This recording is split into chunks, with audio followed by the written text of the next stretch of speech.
ಪ್ರಭು ಯೇಸು ಕ್ರಿಸ್ತರಲ್ಲಿ ನನ್ನೊಲವಿನ ಸಹೋದರ ಸಹೋದರಿಯರೇ ಹಾಗೂ ಮುದ್ದಾದ ಮಕ್ಕಳೇ, ಇಂದಿನ ಶುಭ ಸಂದೇಶದಲ್ಲಿ ಪ್ರಭು ಯೇಸು ಕ್ರಿಸ್ತರು 3 ವ್ಯಕ್ತಿಗಳೊಡನೆ ಒಂದು ಸಂಭಾಷಣೆಯನ್ನು ಮಾಡುತ್ತಾರೆ.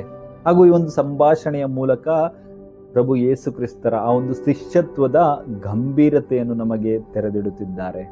ಮೊದಲನೇವನಿಗೆ ಪ್ರಭು ಯೇಸು ಕ್ರಿಸ್ತರು ಹೇಳುತ್ತಾರೆ, ನರಿಗಳಿಗೆ ಗುಹೆಗಳುಂಟು, ಆಕಾಶದ ಪಕ್ಷಿಗಳಿಗೆ ಗೂಡುಗಳುಂಟು, ಆದರೆ ಮನುಷ್ಯ ಕುಮಾರನಿಗೆ ತಲೆಯೂರಲು ಸ್ಥಳವಿಲ್ಲ ಎಂದು.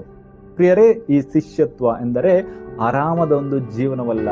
ಕ್ರಿಸ್ತನ ಹಿಂದೆ ನಡೆಯುವುದು ಅಂದರೆ ಅಲ್ಲಿ ತ್ಯಾಗ ಬೇಕಾಗಿದೆ. ಅಲ್ಲಿ ಕಷ್ಟಗಳು ನೋವುಗಳು ಬಂದರೂ ಆತನ ಮೇಲೆ ಸಂಪೂರ್ಣ ಭರವಸೆಯನ್ನು ಇಡಲು ಆ ಶಿಷ್ಯ ಸಿದ್ಧನಾಗಬೇಕು. ಎರಡನೆಯವನಿಗೆ ಪ್ರಭು ಯೇಸು ಕ್ರಿಸ್ತರು ಹೇಳುತ್ತಾರೆ, ಸತ್ತವರು ಸತ್ತವರನ್ನು ಸಮಾಧಿ ಮಾಡಲಿ.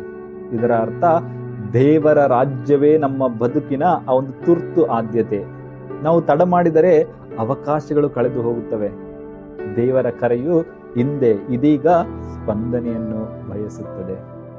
ಮೂರನೆಯವನಿಗೆ ಪ್ರಭು ಯೇಸು ಕ್ರಿಸ್ತರು ಹೇಳುತ್ತಾರೆ, ನೇಗಿಲಿಗೆ ಕೈ ಹಾಕಿ ಹಿಂದಕ್ಕೆ ನೋಡುವವನು ದೇವರ ರಾಜ್ಯಕ್ಕೆ ಯೋಗ್ಯನಲ್ಲ ಎಂದು.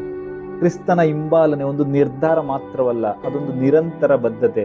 ಆ ಹಿಂದಿನ ಬಾಂಧವ್ಯ ಇರಬಹುದು, ಆಸೆಗಳಿರಬಹುದು, ಪಾಪಗಳಿರಬಹುದು, ಇವುಗಳನ್ನು ಬಿಡದೆ ಒಬ್ಬ ಮುಂದಕ್ಕೆ ಶಿಷ್ಯನಾಗಿ ಸಾಗಲಾರನು. ಪ್ರಿಯರೇ, ಶಿಷ್ಯತ್ವ ಎಂದರೆ ಕೇವಲ ಯೇಸುವಿನ ಹಿಂದೆ ನಡೆದರೆ ಸಾಲದು. ಅದು ನಮ್ಮ ಆದ್ಯತೆಗಳ ಸಂಪೂರ್ಣ ಬದಲಾವಣೆ. ಶಿಷ್ಯನು ತನ್ನ ಭದ್ರತೆಯನ್ನು, ಬಂಧನವನ್ನು, ಹಳೆಯ ಬದುಕನ್ನು ಕ್ರಿಸ್ತನಿಗಾಗಿಯೇ ತ್ಯಜಿಸುತ್ತಾನೆ. ಶಿಷ್ಯತ್ವದಲ್ಲಿ ತ್ಯಾಗ, ತುರ್ತು ಸ್ಪಂದನೆ ಹಾಗೂ ಸ್ಥಿರ ಬದ್ಧತೆ, ಈ 3 ಅಡಿಪಾಯಗಳು ಅವಶ್ಯಕವಾಗಿದೆ. ಆದ್ದರಿಂದ ಪ್ರಿಯರೇ, ನಾವು ಕ್ರಿಸ್ತನನ್ನು ಹಿಂಬಾಲಿಸಲು ನಿರ್ಧರಿಸಿದರೆ ಅರ್ಧ ಮನಸ್ಸು ಸಾಕಾಗುವುದಿಲ್ಲ, ಅಲ್ಪ ಸ್ವಲ್ಪ ಮನಸ್ಸು ಸಾಕಾಗುವುದಿಲ್ಲ. ಬದಲಾಗಿ ಸಂಪೂರ್ಣ ಹೃದಯದಿಂದ ಹಿಂದಕ್ಕೆ ನೋಡದೆ ಆ ಒಂದು ದೇವರ ರಾಜ್ಯಕ್ಕಾಗಿ ಬದುಕಬೇಕು. ಆಗ ನಮ್ಮ ಬದುಕು ಆ ನಿಜವಾದ ಶಿಷ್ಯತ್ವದ ಸಾಕ್ಷಿಯಾಗುತ್ತದೆ. ದೇವರು ನಮ್ಮೆಲ್ಲರನ್ನು ಆಶೀರ್ವದಿಸಲಿ. ಆಮೇನ್. ಹಲ್ಲೆಲೂಯಾ.